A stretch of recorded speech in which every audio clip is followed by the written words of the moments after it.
ఈరోజు మనమొక పాత భారతీయ జానపద కథలోకి వెళ్దాం. కథేంటంటే, ఒక వ్యక్తి ధర్మమే గెలుస్తుంది అని బలంగా నమ్ముతాడు. కాని విచిత్రమేంటంటే, అతని ప్రాణస్నేహితులు దీనికి పూర్తి ఆపోజిట్, అధర్మమే గెలుస్తుంది అంటాడు. మరి ఈ ఇద్దరి నమ్మకాలలో చివరికి ఏది నిలుస్తుంది, ఎవరు గెలుస్తారు? చూద్దాం రండి.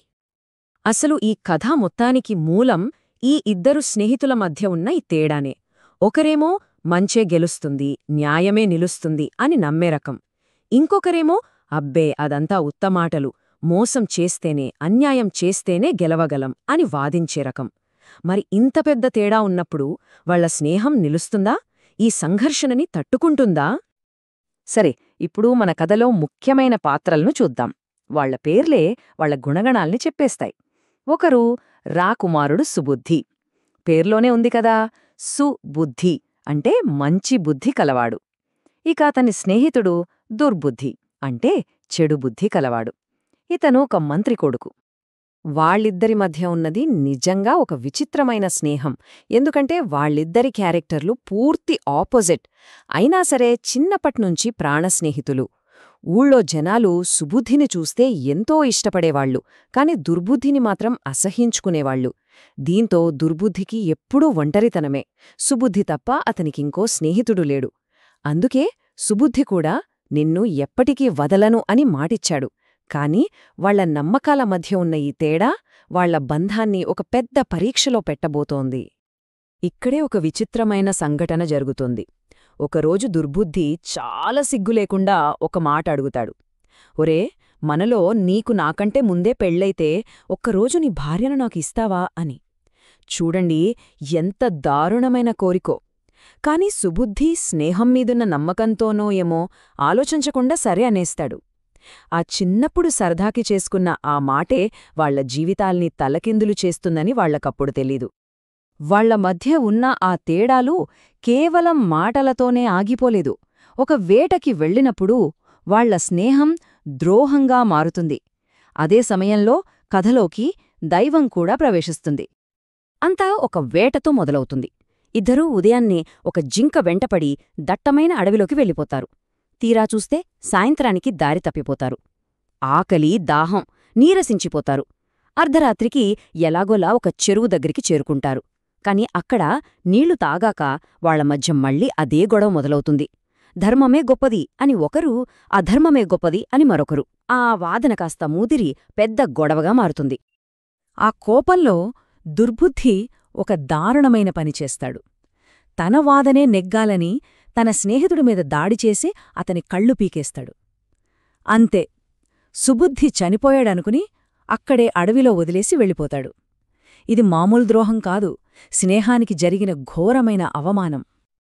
అయితే సుబుద్ధి కథ ఇక్కడితో అయిపోలేదు. కళ్ళు పోయి ఆ అడవిలో నిస్సహాయంగా తిరుగుతూ అనుకోకుండా ఒక గుడిలోకి వెళ్తాడు. అది ఏదో మామూలు గుడి కాదు, భయంకరమైన కాళీమాత ఆలయం. ఆ గుడిలో ఆకలితో ఉన్న కాళీమాత నైవేద్యం కోసం తలుపులు తీయమని సుబుద్ధిని అడుగుతుంది. అప్పుడు సుబుద్ధి ఆ పరిస్థితిలో కూడా చాలా తెలివిగా ఆలోచిస్తాడు. అమ్మా, నాకు కళ్ళు లేవు, ముందు నాకు నా కళ్ళు తిరిగివు, నేను నీకు గుడి తలుపులు తెరుస్తాను అని ఒక బేరం పెడతాడు. అతని సమయస్ఫూర్తికి, ధైర్యానికి మెచ్చిన కాళీమాత అతనికి చూపుని మళ్లీ ప్రసాదిస్తుంది. ఇక అప్పటినుంచి సుబుద్ధి కాళీమాత భక్తుడైపోతాడు. అమ్మవారు అతని తలరాతను మార్చడానికి ఒక దారి చూపిస్తుంది. నువ్వు ఇక్కడినుంచి కావేరీ రాజ్యానికి వెళ్ళు. అక్కడ రాజు కూతురికి కూడా కళ్ళు కనపడవు. నువ్వు నా ప్రసాదమైన ఈ విభూతితో 3 రోజుల్లో ఆమె కళ్ళని బాగుచెయ్యి. ఆ తర్వాత ఆ యువరాణినే పెళ్లి చేసుకుని ఆ రాజ్యానికి నువ్వే రాజువి అవుతావు అని చెప్తుంది. అమ్మవారు చెప్పినట్టే అన్నీ జరుగుతాయి. సుబుద్ధి జీవితం పూర్తిగా మారిపోతుంది. ఎక్కడో అడవిలో కళ్ళు పోగొట్టుకొని పడి ఉన్నవాడు ఇప్పుడు ఏకంగా ఒక రాజ్యానికే రాజయ్యాడు. కాని అసలు సిసలైన పరీక్ష ఇప్పుడు మొదలవబోతోంది. అతని ధర్మానికి, అతని నమ్మకానికి ఒక పెద్ద పరీక్ష ఎదురవుతోంది. అది క్షమ రూపంలో. అలా చాలా సంవత్సరాలు గడిచిపోయాయి. ఒకరోజు సాయంత్రం రాజు సుబుద్ధి తన నగరంలో ఊరేగింపుగా వెళ్తుంటే వీధి పక్కన ఒకడు చిరిగిన గోనె సంచులు కుట్టుకుంటూ కనిపిస్తాడు. చాలా దయనీయంగా ఉంటాడు. ఆ ముఖాన్ని చూడగానే సుబుద్ధికి ఒక్కసారిగా గుండె ఆగినంత పనవుతుంది. అతను మరెవరో కాదు, తన ప్రాణ స్నేహితుడు, తన జీవితాన్ని నాశనం చేసిన దుర్బుద్ధి. ఇక్కడే కథలో అస్సలైన మలుపు వస్తుంది. మామూలుగైతే ఏం చేస్తారు?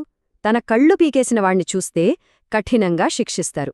కాని సుబుద్ధి అలా చెయ్యలేదు. తన నమ్మకం ధర్మమే జయిస్తుంది అన్న మాటమీదే నిలబడతాడు. పగ, ప్రతీకారం గురించి ఆలోచించకుండా దుర్బుద్ధిని మనస్ఫూర్తిగా క్షమించేస్తాడు. అతని నమ్మకానికి ఇదే అతిపెద్ద పరీక్ష. సుబుద్ధి కేవలం క్షమించి వదిలేలేదు. దుర్బుద్ధికి స్నానం చేయించి మంచి రాజవస్త్రాలు వేయిస్తాడు. తనకి జరిగిందంతా చెబుతాడు. కాని కళ్ళు పీకింది దుర్బుద్ధి అని మాత్రం చెప్పడు. అంతటితో ఆగకుండా అతన్ని తన మంత్రిగా నియమించుకుంటాడు. అంటే అతనికి రెండో అవకాశం ఇవ్వడమే కాదు, తన రాజ్యంలో ఒక ముఖ్యమైన పదవి కూడా ఇస్తాడు. ఇది ఎంత పెద్ద నమ్మకమో అంతే పెద్ద ప్రమాదం కూడా. కాని కుక్కతోక వంకర అన్నట్టు సుబుద్ధి చూపించిన దయ దుర్బుద్ధిని మార్చలేకపోయింది. తనకు దొరికిన ఈ కొత్త అధికారాన్ని చూసి తన స్నేహితుడిని ఈసారి పూర్తిగా నాశనం చెయ్యాలని నిర్ణయించుకుంటాడు. చివరిసారిగా ఒక భయంకరమైన కుట్ర పన్నుతాడు. ఈసారి దుర్బుద్ధి నేరుగా సుబుద్ధి మామగారైన పాత రాజు దగ్గరికి వెళ్తాడు. వెళ్ళి, రాజా, మీ అల్లుడు అసలు రాకుమారుడే కాదు, అతనొక మంగలి కొడుకు, అందుకే వైద్యమంత తేలిగ్గా నేర్చుకున్నాడో అని ఒక పెద్ద అబద్ధం చెబుతాడో. ఇంకేముంది, తన కూతురు ఒక సామాన్యుడిని పెళ్లి చేసుకుందన్న అవమానంతో ఆ ముసలిరాజు రగిలిపోతాడు. ఆ అబద్ధాన్ని గుడ్డిగా నమ్మేసి కోపంతో అవమానంతో ఊగిపోతూ ఆ పాతరాజు ఒక భయంకరమైన నిర్ణయం తీసుకుంటాడు. రహస్యంగా ఒక తలారిని పిలిచి తన రాజముద్రిక ఉన్న ఉంగరాన్నిచ్చి ఆ రాత్రి నిద్రపోతున్న సుబుద్ధిని, కన్నకూతురైన యువరాణిని ఇద్దరినీ చంపేయమని ఆజ్ఞాపిస్తాడు. సరిగ్గా అదే రాత్రి, సుబుద్ధిని చంపడానికి తలారి వస్తున్న అదే రాత్రి, దుర్బుద్ధి ఇంకో డిమాండ్తో ముందుకొస్తాడు. చిన్నప్పుడు చేసుకున్న వెర్రి ఒప్పందాన్ని గుర్తుచేసి మాట ప్రకారం నీ భార్యను ఈరోజు నా దగ్గరికి పంపు అని అడుగుతాడు. ఇప్పుడు చూడండి సుబుద్ధి పరిస్థితి. ఒకవైపు ప్రాణాలకే ముప్పు, మరోవైపు ఇచ్చిన మాట నిలబెట్టుకోవాలి. ఏం చేస్తాడు? మాట కోసం భార్యను పంపుతాడా, లేక భార్య మానం కాపాడుకుంటాడా? పెద్ద చిక్కుల్లో పడ్డాడు. ఇక్కడే కథలోని ముడులన్నీ విడిపోతాయి. ద్రోహం, ఇచ్చిన మాట, విధి ఇవన్నీ కలిసి ఒక విచిత్రమైన న్యాయాన్ని అందిస్తాయి. చివరికి ధర్మమే జయిస్తుంది అన్న మాట ఎలా నిజమవుతుందో మనకు చూపిస్తాయి. ఈ కష్ట సమయంలో రాణి, అంటే సుబుద్ధి భార్య తల్లి, ఒక తెలివైన ప్లాన్ వేస్తోంది. భర్త ఇచ్చిన మాట నిలబడాలి, అదే సమయంలో కూతురు మానం కూడా కాపాడాలి. మరి ఎలా? ఆమె ఏం చేసిందంటే తన కూతురికి బదులుగా అచ్చం యువరాణిలాగే ఉండే ఆమె పెంపు చెల్లిని దుర్బుద్ధి దగ్గరికి రహస్యంగా పంపింది. ఇక అదే రాత్రి తలారి రాజభవనంలోకి దూరాడు. అతని ఉద్దేశ్యం సుబుద్ధిని, యువరాణిని చంపడం. కాని వాళ్లు పడుకోవలసిన గదిలో ఎవరున్నారు? దుర్బుద్ధి, యువరాణి పెంపుడు చెల్లి. ఇంకేముంది, తలారి వాళ్ళిద్దర్ని చంపేస్తాడు. చూసారా, దుర్బుద్ధి తవ్విన గోతిలో తనే పడ్డాడు. తన చావుని తనే కొని తెచ్చుకున్నాడు. దీన్నే కదా విధివిలాసమనేది. తెల్లవారగానే అస్సలు నిజం బయటపడుతుంది. అప్పుడు సుబుద్ధి జరిగిన కథ మొత్తం తన మామగారికి వివరిస్తాడు. దుర్బుద్ధి అడవిలో తన కళ్ళు ఎలా పీకేశాడో కూడా చెప్తాడు. అదంతా విన్న పాతరాజు నిర్ఘాంతపోతాడు. తన తొందరపాటు వల్ల ఎంత పెద్ద తప్పు జరిగిపోయేదో తెలుసుకుని చాలా పశ్చాత్తాపడతాడు. చివరికి పాతరాజుకు అంతా అర్థమవుతుంది. అతను సుబుద్ధితో అంటాడు, నువ్వు చెప్పింది నిజం, ధర్మమే జయిస్తుంది. ఆ ధర్మాన్ని నమ్ముకున్న నువ్వే అన్నీ గెల్చావు. దుర్బుద్ధి నమ్మిన అధర్మం చివరికి తననే నాశనం చేసింది. ఈ కథ ధర్మమే జయిస్తుంది అని చాలా బలంగా చెప్పింది. కాని మన ముందొక పెద్ద ప్రశ్ననుంచుతుంది. సుబుద్ధి చూపిన క్షమ, అంటే తన కళ్ళు పీకేసిన వాణ్ణి కూడా క్షమించడం, అది గొప్ప గుణమా, లేకపోతే అది ఒక ప్రమాదకరమైన బలహీనత? దీని గురించి ఆలోచించాల్సిన విషయమే.